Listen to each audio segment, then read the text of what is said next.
Hi, and welcome to the Moms and Murder Podcast, a true crime podcast featuring myself and dear old Mandy here with me tonight. How are you doing tonight, Mandy? I'm doing good so far. Yeah, we've already seen each other today. We spent time with our children together, so she's probably sick of seeing my face, but we're going to try this anyway. Tonight, we're going to talk about a case we've been talking about on our Facebook, Instagram, and Twitter page. We actually asked people to vote for the case for us to research and talk to you guys about next. And overwhelmingly, I would say, people voted to hear the case of Diane Schuler. If you're not familiar with Diane Schuler, you may be familiar with the documentary on HBO titled There's Something Wrong with Aunt Diane. And something we watched in our research as well as reading and watching other videos. And if you haven't watched it, it's something you really might want to check out. But so tonight we're going to talk about Diane Schuler, and I will pass it over to Mandy.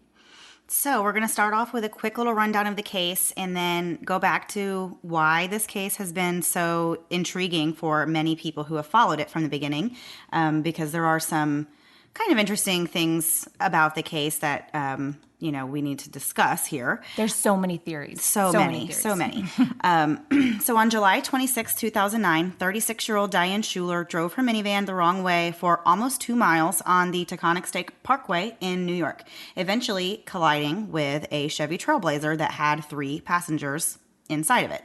All 3 of those passengers did die in the crash. Their names were Michael Bastardi, Guy Bastardi, and a friend of Michael's who was Dan Longo. And there were a number of children traveling in Diane's van, unfortunately. Yeah. All of them but one sadly passed away in the accident. Among them was Diane's 3 nieces, Emma, Allison, and Katie Hance. And those were the daughters of Diane's brother. Right. And Diane's 2-year-old daughter, Erin, also died in the crash, but her 5-year-old son, Brian, survived with severe injuries. If you see pictures of this wreck, it's a miracle that kid survived. It blows my mind. It was insanely graphic. Yes. The pictures are very jarring. I told Melissa that I didn't know how we were even going to talk about this case because between all of the information and the pictures and the videos and everything that we saw, it was very, very sad and very, I don't know how we're going to make any jokes today, but don't Google pictures of this wreck. Don't. Something you'll never recover from. So the accident happened on a Sunday, and the Schuler family was traveling home after a weekend stay at the Hunter Lake Campground in Parksville, New York. There was, of course, Diane, the children, and Diane's husband, and then the family dog, I think, was also part of the trip. And they had a great weekend. Yeah. And on this Sunday morning, they were all getting up and, as normal, got everything ready to go and loaded up in the van and took off. Mm-hmm. And then, of course, this terrible accident happened. So what came out after the accident in toxicology reports that Diane actually had a very high blood alcohol level. It was 0.19, which is twice the legal limit. I think it's a little more than twice the legal limit. And she also had high levels of THC in her system. So I think everybody knows how you get THC in your system, but how do you get THC in your system, Andy? It's from consuming marijuana one way or another, either smoking it or somehow you got it in your system. Yeah. So in the documentary, There's Something Wrong with Aunt Diane, the filmmakers actually talked to them 6 months after this accident occurred. Right around 6 months is when they started interviewing Danny Schuler, Diane's husband. His sister-in-law, Jay, who's a female, was married to Danny's brother. So those are kind of the 2 main people you see throughout the documentary, I would say. And as they're talking to them, Danny's telling them about this weekend, this wonderful weekend they have. He kind of goes through the events of the weekend. He said they're, swimming and roasting marshmallows, playing with the kids. And he said that she was totally sober whenever they left. He said that he got up at 7 and he's cleaning out the boat. Diane's getting the camper all packed up. Everything's going as normal. He's going to take their truck with the dog and the trailer home. And Diane's going to take the van that she borrowed from her brother Warren. That's the niece's dad. That they're going to take the van home. And so as they get ready to leave, they've had coffee, they've spent time together, and now they're going to go their separate ways on their way home. Diane had plans to make a couple of stops on the trip home, which was about 2.5 hours, Right. I think is what I read, that was supposed to take them to get from the campsite to where she was taking her nieces, dropping them off at their home. And they did have to be home at a certain time that day because Right. they were supposed to go to a practice, I believe, of some kind. They had to, they had a already... Previous commitment. Yes. Couldn't get that off my tongue. I didn't do great either. So Diane was going to make a couple of stops. She said she needed to get gas. She had to get, of course, breakfast for all these 5 kids that she Yes. has with her. As anyone knows, if you have kids, they're ready to eat right away. You got to make stops and take care of the babies. It kills time on the way, too. Exactly. And it keeps them happy. Yeah, everyone's happy. But otherwise, she was going to just go straight to take the nieces and drop them off at home. Right. On their way out of the campground, the campground owner-operator woman, she did stop and chat with the Schulers for a brief second. She recalled that she did see the kids bouncing around happy Right. after their weekend in the back seat. They were talking about how they couldn't wait to come back, and they had such a great weekend with Aunt Diane and all of this, just what you would expect after a really fun Right. family weekend at a campsite. Normal. Right. Totally normal. Exactly.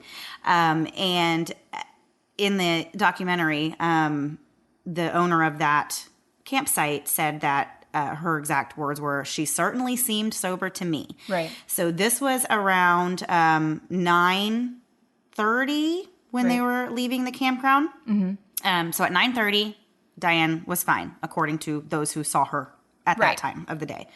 Now, a few minutes before they had left, around 9 in the morning, Diane's brother, Warren Hance, he received a phone call from the oldest daughter, Emma, and she, of course, again, very normal, was saying what a great weekend they had, but they couldn't wait to get home and, of course, see their parents. And, Right. again, all very typical, normal stuff. Yeah. It wasn't until 9:56 a.m. that Diane and the 5 kids arrived at a McDonald's, and of course they were going to get breakfast. And there were witnesses and of course surveillance video that the police have that showed Diane and the children walking in, Diane ordering food, Right. appearing completely Yeah. ordinary on, looks just like somebody ordering breakfast at McDonald's. Right. And then the children played on the playground and everything was just fine.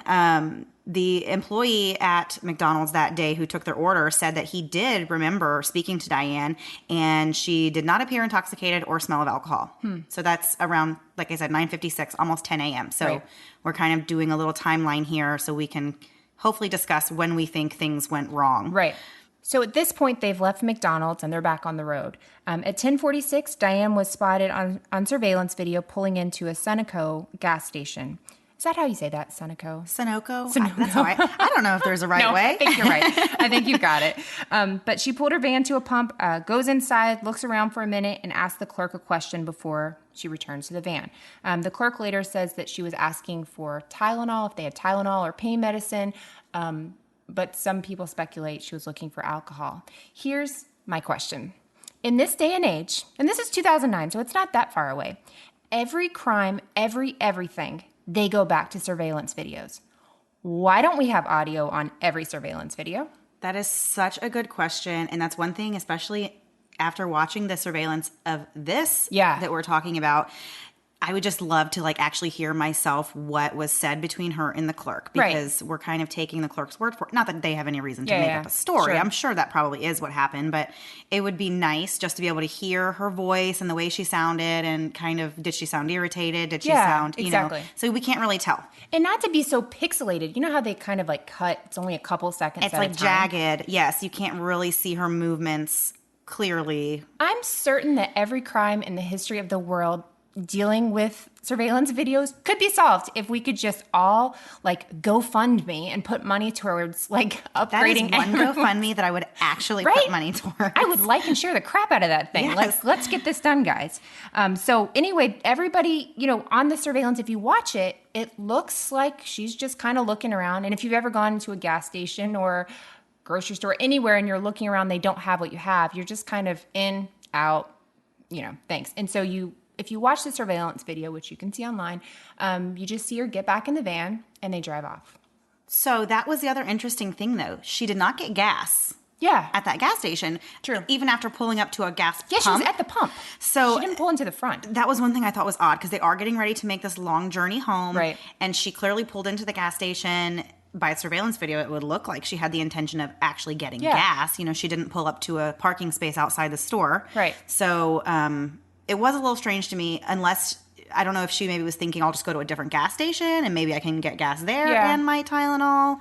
That would make sense. She might have gone in and I mean, I don't know how many people were paying at the pump in 2009. Do you remember? I mean, I'm not asking for an actual number, but I don't have that statistic handy. we missed that in all of our research. But I don't know if that's something like, because I would have just gone back out and probably used my card. But if it's one of those where you pay up front and then leave, then that would make sense that she maybe was deciding to go to another one. But she doesn't go to another one. She does not. The other interesting thing about the gas station is her leaving is that one thing in the documentary that the sister-in-law Jay said was that she had watched that surveillance piece over and over again, and of course everything seems normal and she can't find anything wrong. Well, after kind of doing a little bit of digging online myself and watching it a few times, and then, you know, reading and listening to what other people thought about it, it was pointed out. Your tinfoil hat. Yes, and that too. But it was pointed out by someone somewhere that I read. I'm sorry I can't give this person credit because I read so many things, but someone pointed out that she actually did not take off out of that gas station in a normal fashion. She kind of pulled out really quickly and pretty much just drove right out into traffic without tapping the brakes. And like, I mean, I guess maybe she could see better than we could what traffic was coming. I would hope she could. It seemed a lot like she just kind of pulled right out. Yeah. So that may or may not be important. But we'll never know because of the shoddy surveillance video. Exactly. So the next confirmed thing that we have on the timeline is at 11:37, Diane makes a phone call to Jackie Hance, who is the mother of her nieces that she has in the vehicle. Right. And she tells Jackie that they are running a little bit behind and that she would have the girls home later than anticipated. She was laughing and kidding and acting completely normal on this phone call, according to Jackie, who has, of course, told her story many times since then. She said at that time there was no indication whatsoever that Diane had any kind of a problem. Right. And so that, like I said, 11:37. So that was not quite an hour, almost an hour after she was seen at the Sunoco gas station. Mm-hmm. So if she had a headache or any kind of pain, she certainly didn't mention it to her sister-in-law, you know, on the phone call an hour later. Right. So that kind of makes you wonder, you know, if she was in pain, either it wasn't that severe, at least not worth mention when she was on the phone. Right. That's one thing you kind of hear about from family, friends, and stuff as you go along, is that she was just like super mom, super everything. She worked this really important job. They would say she stayed up all night making cookies, doing all these things. She was this perfect person. And they all seemed like that was normal. But maybe I'm the only one that like puts cereal as a dinner for like my weekly planning. But I don't have that kind of drive or ability or something. But she seemed to be like this person that could do everything, had everything under control all the time. And no one thought anything in her life was ever out of place. And from what people said, she would never let anyone know either. Right. You know, she didn't want anyone to know if she was in pain, or she was just that type of person who would always say, I'm fine, you know, it'll be fine. I'll take care of it. Don't worry about me. Right. You know, just very... So she could have very well been in pain at that point, but she just played it off and was able to. Again, I'm in pain. You're going to know about it, and you're going to be tired of hearing about it from me. Oh, as soon as I stubbed my toe last week, I immediately texted Melissa and said, I just stubbed my toe and I think I might die. Yeah, I thought she was dead. It was severe. So now we've built up a basic timeline of them leaving. Everything's going well. Nothing seems really out of place. And this is where things kind of change. So at 12 o'clock, which is about 20 minutes from this last phone call, Gerald Salerno becomes a witness in this case when he sees Diane driving erratically, and she's almost causing accidents in the process. He sees her moving her vehicle around the road, and he says it's a very precise fashion. Like she seemed very... like she was trying to get like where she was driving going. Badly, but it was like she was doing it on purpose. On a mission. She was on a mission. And he said at one point he could see the kids' heads swaying back and forth as she's making these abrupt lane changes, which if you're, you know, I don't know, that's a scary thing to see. It's already scary enough to see somebody driving erratically and you think, guys, you're going to hurt somebody. But then to see these poor little kids' heads in the background swaying around, that has to be something that sticks with him, obviously. Especially now. Yeah, for sure. I mean, I don't know. That's one of those, you almost have to think, what could you have done? There's nothing he could have done, but naturally our human instinct is to think, what could I have done? So this erratic pattern of driving continues for a few more minutes, and at about 12:13, Francis Bagley and his wife Jean also became witnesses to Diane's erratic driving. Francis had stated that he actually thought that there was some kind of nut coming up behind him. You know, Yeah. we've all been there. We've all been in a vehicle, and you're like, look at this guy, like flying up behind me, or, Yeah. you know, or weaving in and out of traffic. So I can kind of imagine him saying to his wife, like, what is this person doing, you know, that's coming up behind us? He said that at this point, Diane actually started like honking her horn and was driving on the shoulder and kind of straddling different lanes. And so the driving has gotten worse. Right. For sure, I would say, in that 13-minute period since the first witness had seen her. But the Bagleys were actually afraid that Diane was going to cause them to wreck their vehicle. So they pulled into a rest area, and Diane, what do you know, pulls in right behind them into this rest area. That's my biggest fear, is somebody following me Right, in and their this, vehicle. they don't know who she is or Yeah, anything. it could be anybody. So Diane pulled in right behind them, and if you know anything about rest stations in the U.S., you know, most of them have like you can go two different ways. Right. There's a spot for cars and, you know, like passenger vehicles to go off and go to the restrooms and whatever, you know, facilities they have. And then there's also usually another area where like big semi trucks and stuff can pull off and park and take their naps, or, you know, they have a truck rest area. Right. So the Bagleys went to the normal passenger car area, and they said that Diane actually drove her van into the semi-truck part of the rest area. So they, of course, thought, you know, how odd, but they really didn't give it too much thought. They were probably just happy that she wasn't coming to, you know, do anything to the road rage incident or something. So two of them, the Bagleys, went inside of the arrest station to go do what they needed to do. And when they were getting out of the car, they saw Diane get out of her van, and she was bending over as if, and holding her stomach and kind of grabbing onto her knees, and like as if she was getting physically ill. Right. But nonetheless, they decided not to confront her. At this point, they do not have a clue that she is not the only one in the vehicle. Right. And so they're kind of just thinking, whatever, it's a one-off thing. Yeah. So they came out of the rest station at 12:30 p.m. And, you know, they had, of course, talked about how weird the whole thing was. And, you know, maybe they were going to confront her and ask her at least if she was okay when they came out. But when they came out at 12:30, Diane's and her van were gone. So they had already gotten back on the road and taken off at this point. It's been a while since I've had a baby of my own, and some days I miss it so much. The baby cuddles and baby smiles, but when it comes to diaper rashes, not so much. I remember the first time my oldest had a diaper rash, I was really devastated. Here's this tiny thing totally dependent on me, and now she's fussy and obviously uncomfortable, and I'm supposed to have the answers. Well, with time and treatment, it went away, but what I really wanted was to avoid it altogether. And now, baby butts rejoice.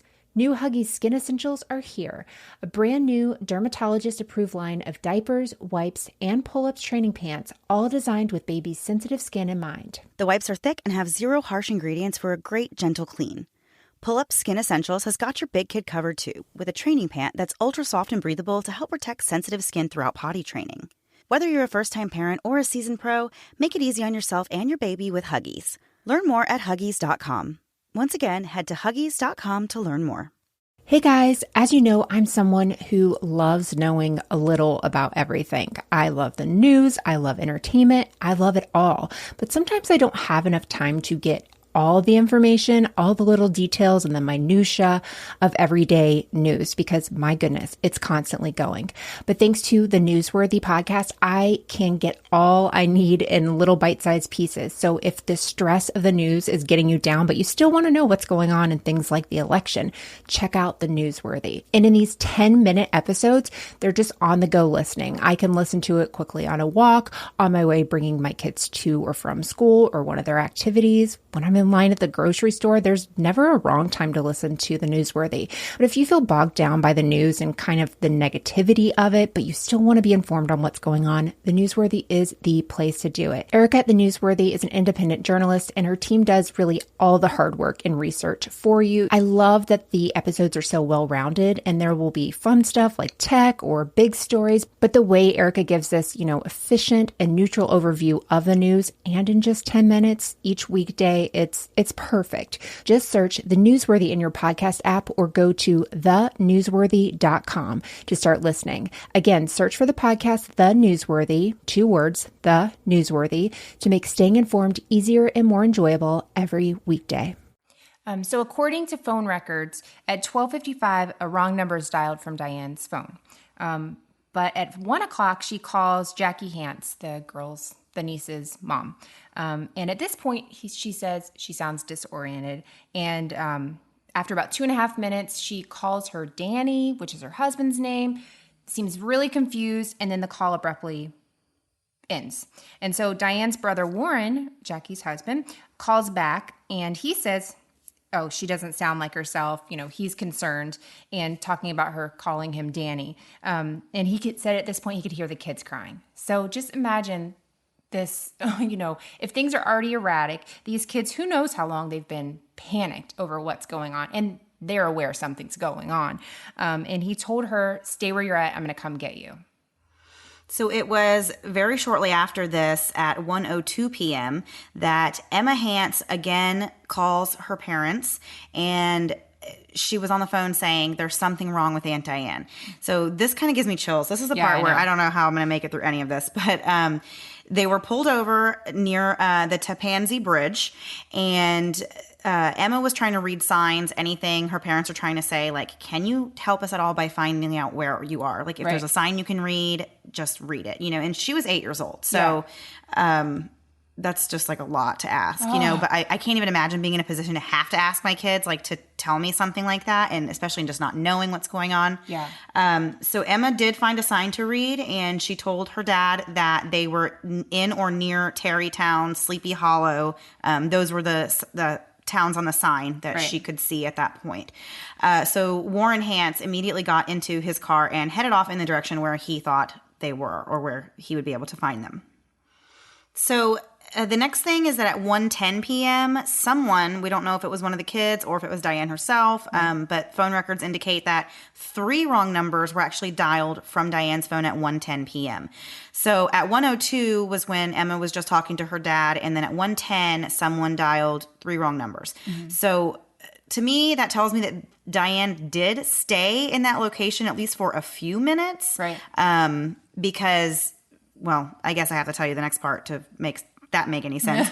But at 1:15, when Warren Hance tried to call Diane back, her phone went to voicemail, and then it was later discovered that she had actually left her phone on the guardrail in that same area near that Taconic Bridge where they had pulled over the car. Right. So sometime between 1:02 and 1:15, they got back on the road, and Diane did not take her phone with her. Right. So I don't know how long they stayed. I don't know. This whole thing with the kids, though, that part of it that makes it so tragic is how long they are in this van knowing something's happening. And then on the other side, how long their poor parents know something's wrong and you can't do, I have chills, you can't do anything about it. You're completely helpless. You're trying to help the kids, trying to stay calm, trying to assess the situation, but there's nothing you can do. So it's kind of you're witnessing this happening to your kids. And if I don't stop, I'm going to cry. I honestly cannot think of anything more anxiety-inducing than just thinking about that situation, let alone having to actually go through that. And like you said, that's like my worst fear. I don't even barely let my kids ride in cars with anyone that if I'm not riding too, because, I just can't, it just upsets me, and it really is scary. But of course they had no reason to worry about Diane. At this point, they've never had a reason. Jackie had said before that Diane was like her sister for 20 years. Of course she expected everything would be fine on this trip. And the girls loved her. All the kids loved her. Mm-hmm. She loved the kids. Right. Everybody consistently has said, even the Hances have said that Diane was a wonderful person. Yeah. And that she, even to this day, they still just can't believe what has happened. And, that it was so. And they've struggled with their emotions with it, of course. Right. From the person they love to the person that was a part of this terrible, tragic situation. So up to this point, which we were at 1:15 p.m. now, the day of the accident, the trip that they took home, the route that they were taking rather, was typical. That's the way that she would have traveled all the time, going from the campsite to the house, because the camp places is something they did regularly. So, they had their own route to travel. Right. And so up to this point, near that Tapansy Bridge, that was all typical from what she would do. After this, though, she gets off the highway, and police and investigators really don't have an explanation for why she did that or how she ended up on the Taconic Parkway, which I guess was not a way that she was going to go home. So Brad Katinas, who is a friend of the Hanses, actually made a phone call to law enforcement to report the bizarre phone call that Diane had just had with Jackie and Warren. Right. And he wanted to see if the police would be able to help locate the van and just kind of do like a welfare check on Diane and the kids. Right. Just make sure everything's okay, that Diane doesn't need any medical attention. Yeah. I'm sure at this point they're thinking something is wrong. Medically. Yeah, medically wrong. Because that would be my first thought would be, oh my gosh, like, she's having some kind of medical emergency and, you know what I mean, needs assistance. Like, I would be, of course, concerned about the kids, but I would also be thinking, like, does she need an ambulance? Does she need to go, like, to the hospital? Like, but you're also thinking she's not on the road. She's pulled over, exactly. Right? So you're thinking that she is stopped. Pulled over, and they're just worried. That phone call, that 911 call was really difficult to hear because you hear him saying, the mom can't remember the license plate because, remember, they're in her van, the aunt's van. Right. Jackie's van. They're in her van, and she's freaking out. She can't remember it. So they're trying to relay all this information to law enforcement. And I've thought that too. Like, I don't know if I know my tag right off the bat to be able to. But let this be a reminder to all of us that you should know the make, model, color, and your tag of your van if you're like me and you're old and you drive a van.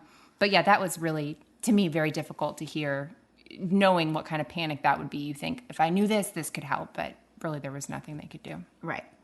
So at 1:33 p.m., two drivers called 911 to report that a van was getting onto the northbound exit ramp of the Taconic State Parkway.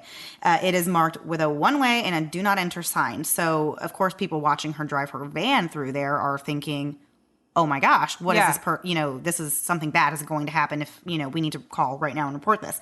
So the calls started coming into 911 at this point, and there are many motorists on the road that are seeing this and now making these phone calls. Right.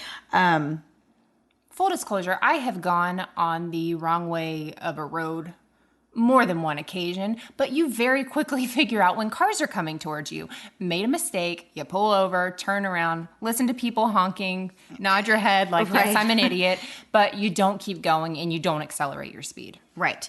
So actually within the next minute, there was 4 other calls to 911 that were reporting a vehicle traveling the wrong way down the parkway, going approximately 80 miles an hour. Wow. So as we just said, that's not you don't mistakenly go 80 miles an hour the wrong direction. Either there's something wrong, or there's something wrong. That's that's the only explanation of all of the options. So the van traveled for 1.7 miles in the wrong direction before, as I said in the beginning, it collided head-on with that second vehicle, the Chevy Trailblazer, and the accident is believed to be at about 1:35 in the afternoon.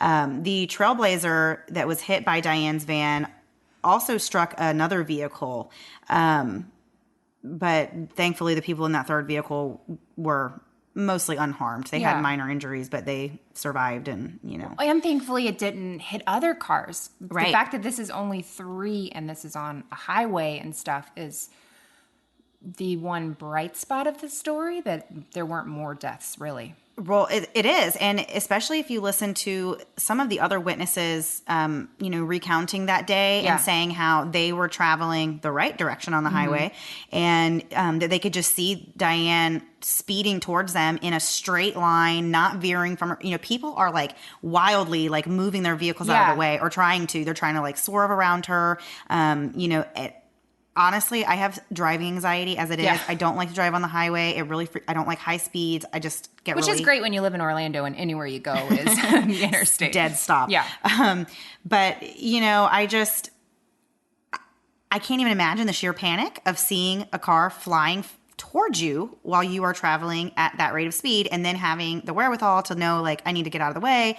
And some of the people who had to do that, who were able to swerve around, they said that it was terrifying, of course, and that they, at one point, someone had said that they could look into the van and saw Diane, and she just had this like glare, like straightforward stare. Look. She was focused, and it was as if she knew what she was doing and was doing it intentionally.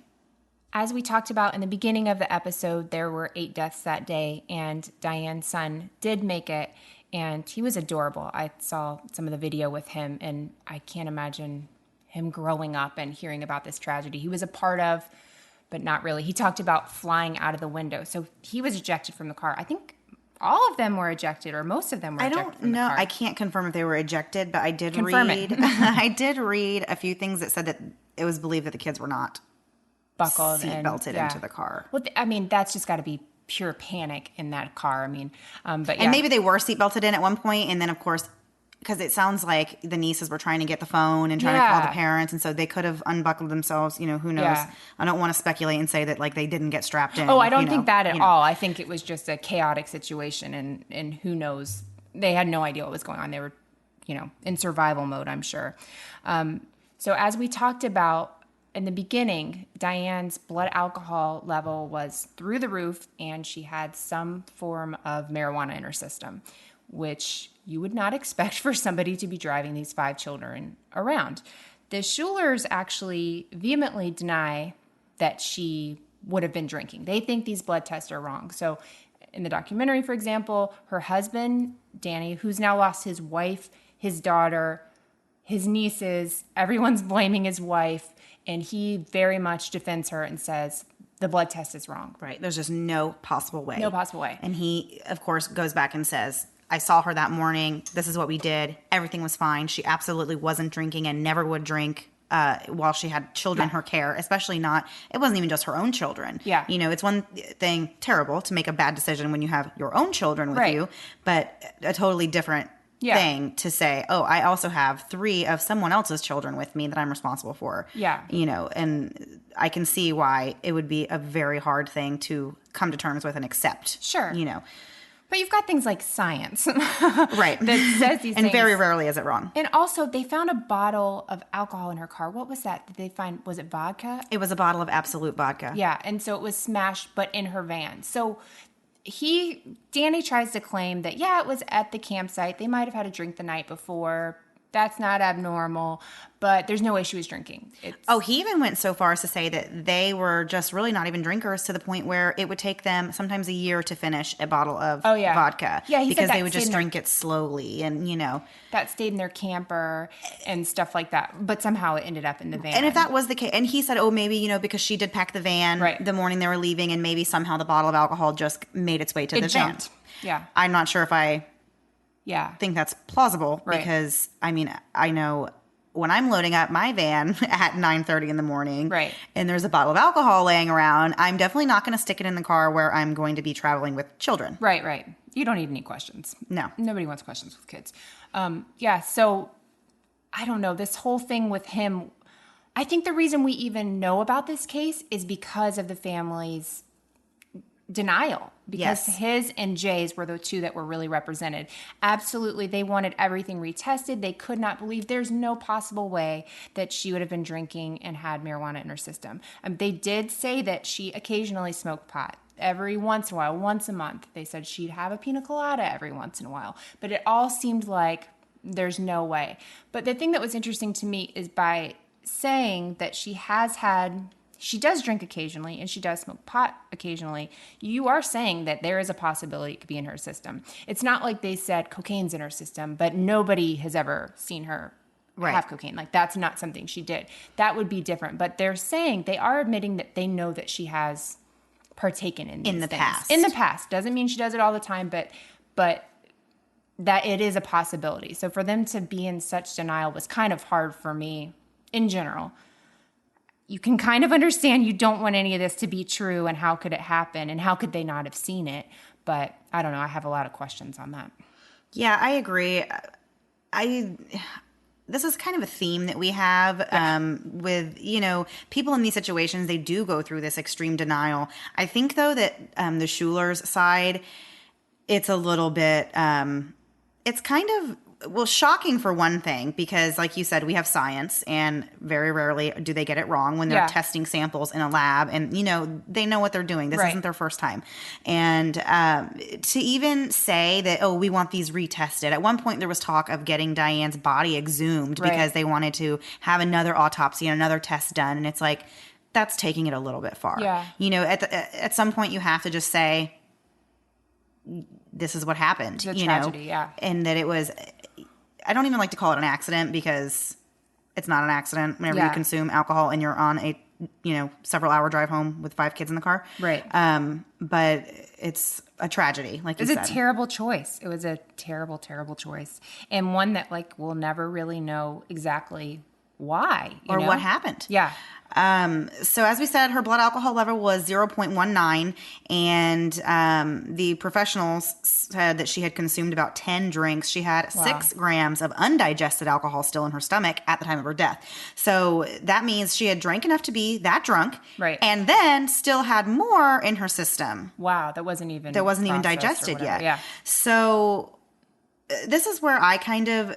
I know there's a lot of theories. I'm sure if you know this case well, you've heard them all, and have heard that some people think she had maybe an abscessed tooth, or her pain that she was in just caused her to drink to try to take the edge off, or, but to me, it makes me question, that's a lot of alcohol to be drinking literally in the middle of the day. Yeah. I don't know. Before noon. I don't even drink that much caffeine before noon. And if that's her thing and she wants to have a drink, that's great. Wait until you get home and you drop off all these kids, and then, make your kids go to their rooms for quiet time and you can have your drinks. It just makes no sense to me. Why do it? So that it does make me wonder. And it's just one of those things that will bug me forever, to not know what Diane Schuler was thinking during that time, or what happened in her head that made her consume that much alcohol. Yeah. That's no mistake. Some people also said, oh, well, maybe she thought that it was, she had something wrong and thought that the vodka was a bottle of water and picked it up and chugged it. Have you ever? I've actually done that. Picked up a bottle that had vodka in it and thought it was water, and I spit it out immediately, because you don't mistake. You don't mistake that. No, you don't. No.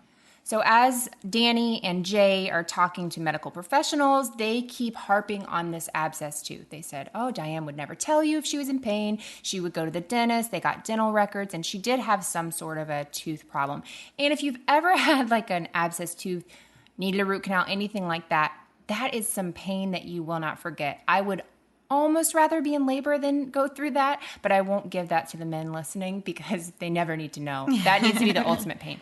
But I've had a tooth pain where you just thought, I would rather bash my head through a window than deal with this anymore. So I can understand that, but it doesn't make sense that maybe she had a drink thinking it would take the edge off, but to keep drinking and keep drinking and keep drinking and have all these opportunities to stop. And at 36, you know what happens when you drink a lot of alcohol. Yeah, it's not like a surprise. You know what This isn't a whoopsie.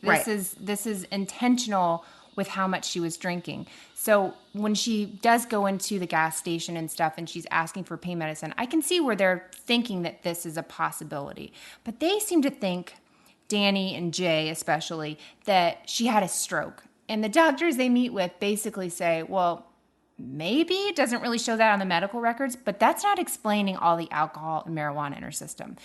You have to get past that. You have to accept that this is the cause. Maybe she was in pain. Maybe she was trying to cover it up. But I don't know what your thoughts are on this, but based on everything they talked about, I read interviews with her friends, stuff like that.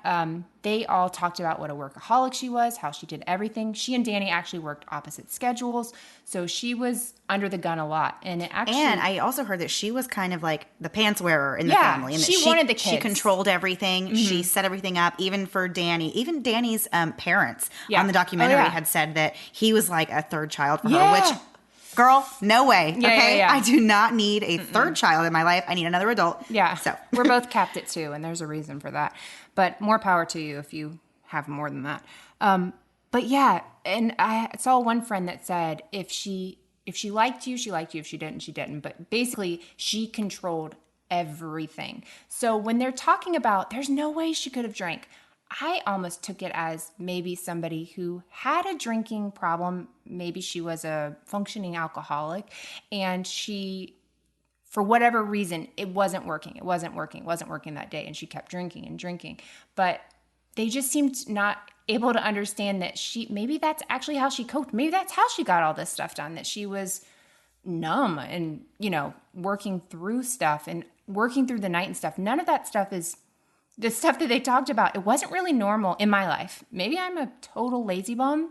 Don't nod your head yes, Mandy, but maybe I am. But, it just seemed so much. And they did talk about, he said that he never wanted kids. That was her thing. And now he's stuck with this kid. Stuck with this kid is what the quote was. But it breaks your heart. A million pieces, this whole story does. Well, it does. And that was one of the things, too, that I almost, my heart goes out to Diane Schuler because I know his life is completely different than it was back in 2009.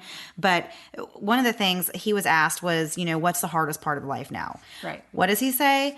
Doing homework, going grocery shopping. Yeah. I'm like, what? Like, what? Like, what a mom does every day. Right. Her normal everyday life. And I feel bad for him if he does think that that's... And there's dads that do that too, of course. There are. But I feel bad if he does think that's, the hardest part of things because...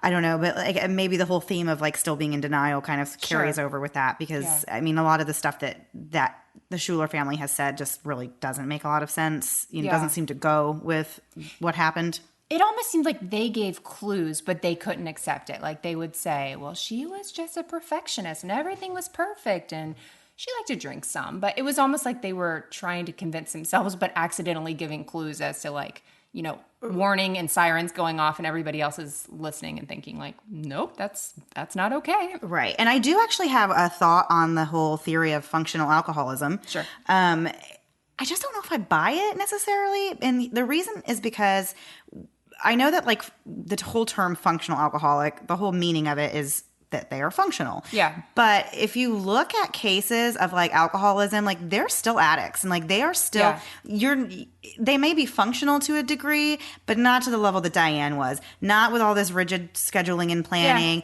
not, those types of alcoholic mothers like that, the kind where they outwardly do appear to have it all together with no problems. That just really doesn't exist. If you know what I mean? I think it does, but I think it's rare. I think I don't know, it seemed almost Stepfordish. I just felt like she had to have been doing something to cope. And maybe she's basically a single mom in a way if he's working all these odd hours or they're working opposite shifts and she's getting everything done. I don't necessarily think alcoholism means you have to drink 50 drinks, but sometimes it's just that's how you cope. So maybe she had a tolerance in a way. I just think when they kept saying that she never, she drank once, a pina colada here and there, I think there was a lot more to it than that. For her to have that bottle in her car, I just think this was a way she coped with maybe stressful situations. 5 kids in your car is a stressful situation. Not saying that's why, but, she was dealing with a lot of stress, and I'm sure she was the one packing up the car that day, honestly. He just seemed like he maybe had other things to do. Right. And the other thing, of course, that's worth mentioning is that with the combination of THC, first of all, alcohol could increase the absorption rate of the THC that's getting into your blood. So the two of them together can actually increase the effects of both, So there is some theory there that it's possible that she smoked or possibly ate something that had marijuana in it. And then when that hit her, and then with the alcohol in her system, all of it together just became entirely too much. And it was just the tipping point. Yeah. They did say that she had 113 nanograms per mil of THC in her blood. In English, what does that mean? I don't really know what that means, but maybe someone listening will know. So that's why I wanted to throw it out there. But they said that she could have smoked or consumed the marijuana as recently as 15 minutes to an hour prior to the accident. So that's she was with the kids at that time. Yeah. And I don't know, like I said, I don't know enough about marijuana or how long it stays or how the levels are in your system. But, I don't know how they make the distinction between like that you smoked within the hour or that you smoked last week. You know what I mean? So I'm sure they have levels that they kind of go on for that to get that number. To me, that doesn't seem like an exact science because I don't know how you could really tell. Yeah. You know I wonder what if I mean? they checked her hair. I don't remember seeing that because isn't there a way? I know there is ways you can tell like long-term Right. use and stuff like that. I have to be honest, I don't entirely believe that their morning coffee situation that morning was normal. I wonder if there was anything in the coffee and he knew about it. And I hope that's not true completely, but he was just in such strong denial that almost felt like he knew more And he felt guilty. He felt terrible. Yeah. I mean, how could you not? It's just devastating. Brittany on our Facebook group brought up a good point. She definitely thinks it was edibles, which could be like an edible marijuana sort of thing, like I guess a brownie or something. And if she had that in the car and was eating it, it's not going to be super obvious. Right. The kids wouldn't know. The kids wouldn't have known, which, would make sense. But well, and the other thing is that edibles hit really hard, apparently, from what I've read, especially after reading this, is that it's not the same as smoking pot. From what I've read, is like if you eat an edible, it does take a little bit longer to kick in, but then like you're stuck with what you got, kind of thing, and like it can be really overwhelming, I guess you would say, maybe particularly for someone who didn't normally partake in that as often. So that could be kind of something. But I'm with you on thinking that the morning that they left, that was not exactly the way Danny said it was. He's the only real witness. He is. And like, just because the lady at the campground said that they left there fine, that doesn't mean, so they probably were at that time, that doesn't mean that she wasn't already drinking or that she hadn't eaten something.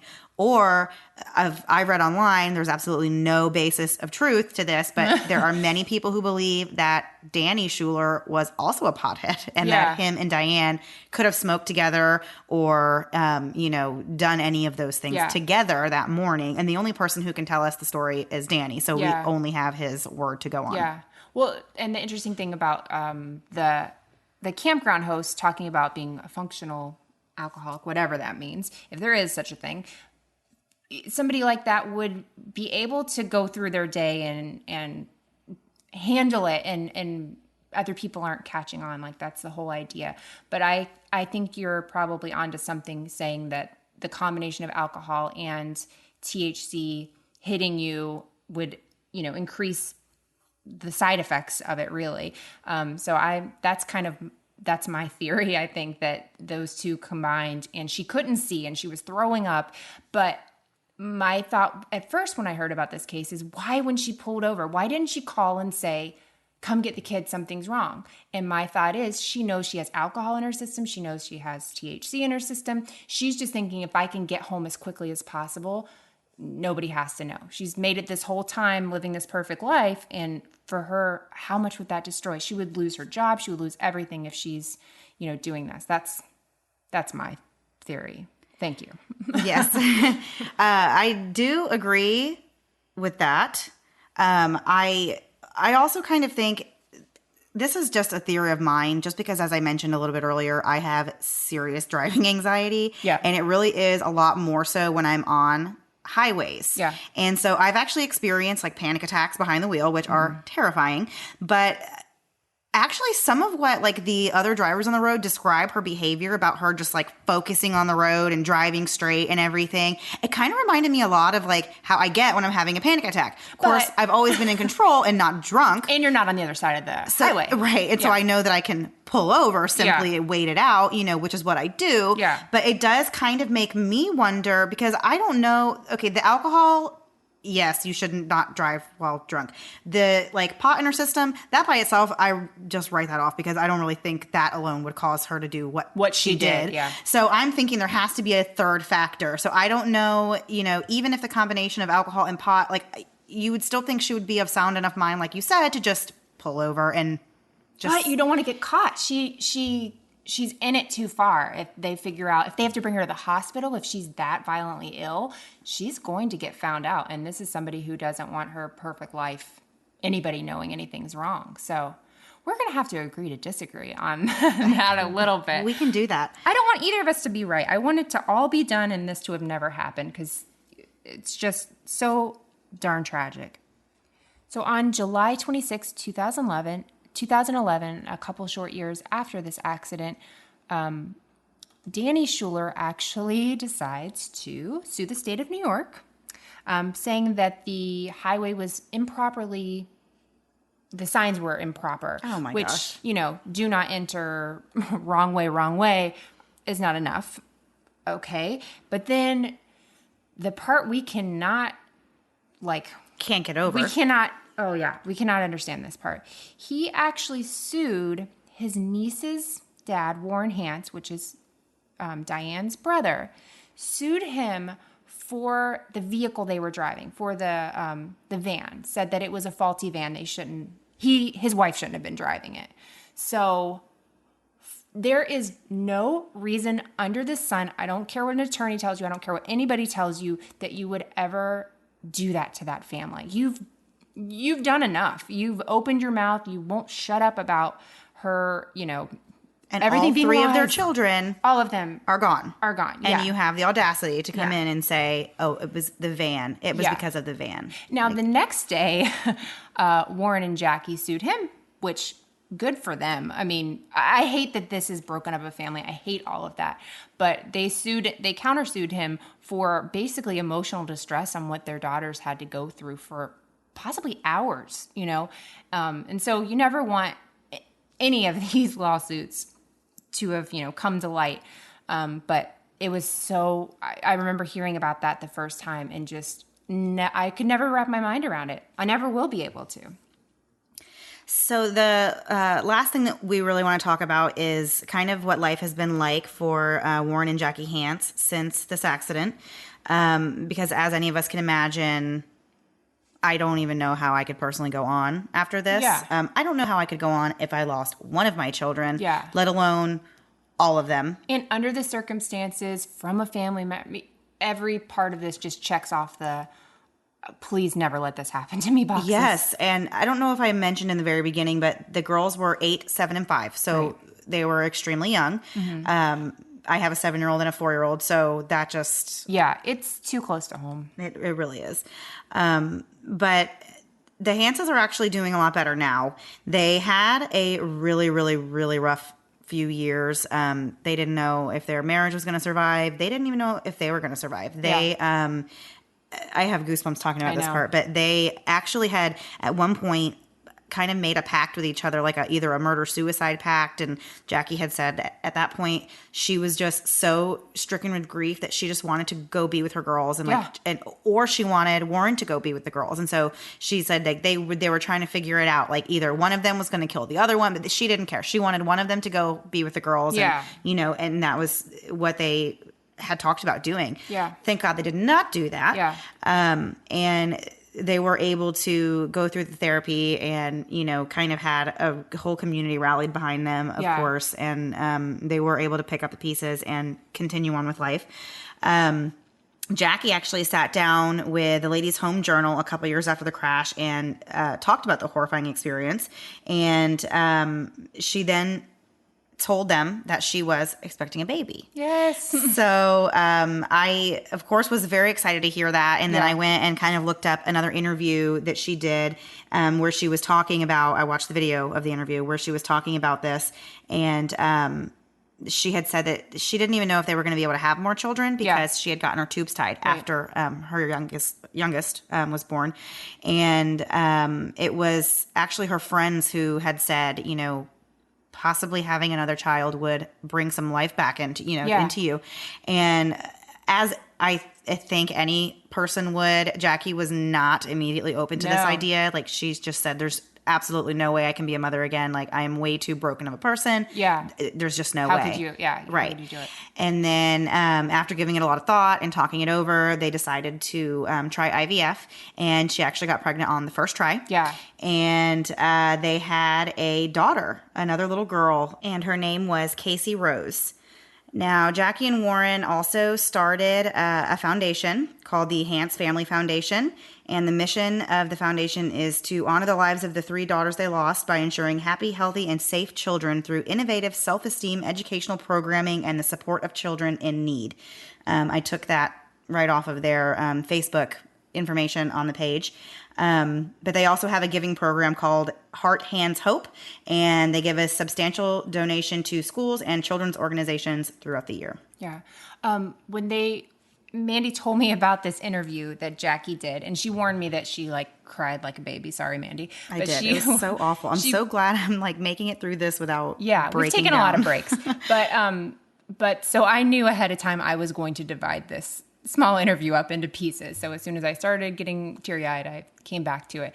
But one thing that Jackie said that just I would have never thought about right now in my life is she said, I just feel so bad for my daughter's future roommates I wrote this book. So she writes this book that we'll talk about for a second. But she says, I wrote this for the future people that would never know them so they could know them. The title of the book is I Will See You Again. Oh, I know. Too much. But yeah, so she says for her one of the daughter's future roommates and their future mother-in-law, who would have been their future mother-in-law. And you just don't think, really, I wasn't thinking before this, think of all the other lives that are really affected. It's this butterfly effect, really, that all these people that never that might have married the daughters, that they end up marrying somebody else or whatever, and the grandkids they could have had and stuff. And Jackie said another thing that I did love, and this is where I teared up again and had to pause, that she said that the baby brought a heartbeat back into their home where there wasn't one. And you've got to imagine that's, when you have kids, it's the most vulnerable thing because you think, I love this person so much. Oh my gosh, nothing can ever happen to it. And if you've had something happen to your kids, to go through that vulnerability with that knowledge the next time, whoa. Yeah, I don't have words for that. Yeah, I don't have words for most of this case, but nonetheless, that is the story of Diane Schuler. And if you are interested in this, as Melissa said, please watch the documentary. And if you need a good rabbit hole to go down, there is a ton of different theories out there online. There are some people that think Diane could have been hungover from the night before. Maybe that's why she stopped for Tylenol.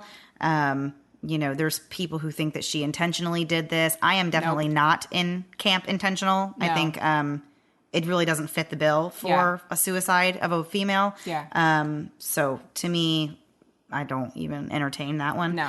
But there are a lot of thoughts out there that you can continue to delve into if you are still interested in this case. But we hope that you guys have enjoyed this and that you feel like you kind of know the case a little bit better. And now we are going to talk about our hashtag, I'm Invincible Win. I'll never let this die. Mandy, you're at my house tonight. Did you happen to look in my shower curtain after our conversation last week? I'm going to as soon as I get up and go to the bathroom. You should, for sure. I totally allow that. So we did get a good I'm Invincible win on our Facebook group. And this is a nice little promo. If you are not friends with us on Facebook or Instagram or Twitter, why? You should come find us, talk to us. We'll talk to you. We enjoy our friends of the show and like to know more about you guys and what your thoughts are. But this is my favorite one of the week. This is from Matt on Facebook. And he said that, and he prefaced this by saying, technically this happened when he was a kid. He said that when he was a kid and home alone, I would walk around doing karate, and that's in quotes, moves so any potential bandit, which is also in quotes, would be too afraid to rob my house. This just reminds me so much of my oldest son because he does things like this all the time. He will come up to me and he'll kind of do the arm chop kind of movement and say that he's fighting bad guys. So yeah, that makes sense. He did also follow up and say, actually, there's so many toys tossed around our house, it would be hazardous for someone to break in his house at this point. So that's like the adult version of his I'm Invincible when, which we love that. So I'm invincible when I keep my house full of toys everywhere. Yeah. So Mandy, we're invincible. Look around. We're invincible. So we hope you guys enjoyed our show tonight as much as you can enjoy this case and the whole story that goes with it. Thanks for joining us. We've actually had a lot of new listeners in the past week. So if you're new to us, thank you. Don't hate us. We're basically wonderful people. We're doing our best here. Yeah, we're doing our best. And we'll see you guys next week. See you next week. Hey guys, this is Sinead from the Mens Rea podcast. If you like true crime, and I know you do, check us out to hear about the guilty minds of Ireland and the UK and the court cases that followed. Available wherever you get your podcasts from. And remember, don't do anything I wouldn't do. Thanks.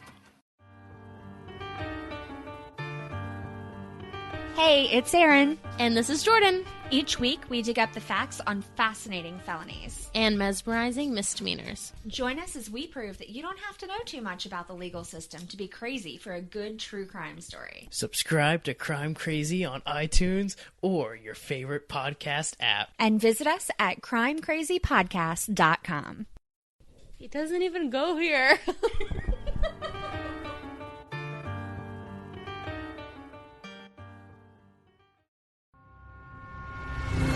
Thanks so much for listening to the Moms of Murder podcast. Make sure to check back with us next week for a new episode. You can also find us at momsofmurder.com, where you can connect with us via social media. Please make sure you subscribe and give us 5 stars, because giving us 4 stars would be a crime. Thanks so much.